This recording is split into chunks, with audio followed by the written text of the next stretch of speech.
Hello friends, welcome to our channel non stop breaking న్యూస్కి స్వాగతం. మన ఛానల్ని మొట్టమొదటిసారిగా వీక్షిస్తున్న ఉద్యోగస్తుల మిత్రులకు ప్రతి ఒక్కరు కూడా మన ఛానల్ని సబ్స్క్రైబ్ చేసుకోండి. సబ్స్క్రైబ్ చేసుకుని వెంటనే బెల్ అనే గంటను ఆన్లో పెట్టుకోండి. బెల్ అనే గంటను ఆన్లో పెట్టుకోవడం వలన మన ఛానల్లో పెట్టే ప్రతి ఒక్క వీడియో మీకు నోటిఫికేషన్ రూపంలోనే మీ మొబైల్కే వచ్చి చేరుతుంది. కాబట్టి ప్రతి ఒక్కరు కూడా మన ఛానల్ సబ్స్క్రైబ్ చేసుకోండి.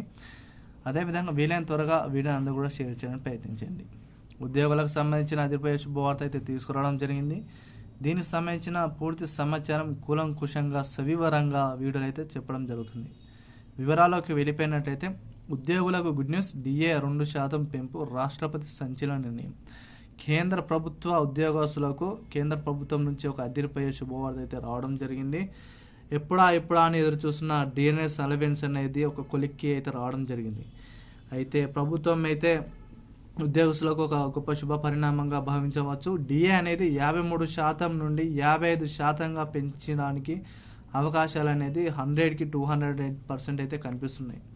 ఎందుకంటే ఉద్యోగస్తుల సంఘాల నుంచి వచ్చిన వినతి పత్రాల ఆధారంగా, అదేవిధంగా రెండో పాయింట్ చూసుకున్నట్లయితే ఎయిత్ పే కమిషన్ ఆధారంగా ఏర్పడిన కమిషన్ ఆధారంగా వేతనాలు అనేది భారీ స్థాయిలో పెరగడానికి అవకాశాలు అయితే కనబడుతుంది.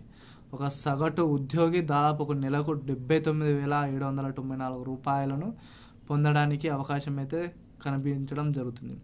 కాబట్టి డిఎన్ఎస్ అలవెన్స్కి సంబంధించి రాష్ట్రపతి వీటిపై కీలక నిర్ణయం అయితే తీసుకోవడం జరిగింది. తర్వాత రాష్ట్రాలకు ఆర్డినెన్స్ అయితే జారీ చేయడానికి కనిపించడం జరుగుతుంది. ఎందుకంటే రాష్ట్రాలకు కూడా ఈ యొక్క వినతి పత్రాలను ఇచ్చిన తర్వాత వీటిపై ఒక నిర్ణయం తీసుకుని ఉద్యోగస్తుల సంఘాలకు డిఏ అనేది 2% పెంచడానికి అవకాశాలు అయితే ఎక్కువ మోతాదులో కనిపించడం జరుగుతుంది. కాబట్టి ఉద్యోగస్తులకు డిఏ అనేది 2% పెరగడం చాలా హర్షం అయితే వ్యక్తం చేస్తున్నారు. వీడియో నచ్చితే లైక్ చేయండి. ఇటువంటి సమాచారం కోసం ఎప్పటికప్పుడు మన ఛానల్ని వాచ్ చేస్తుండండి. Thank you all.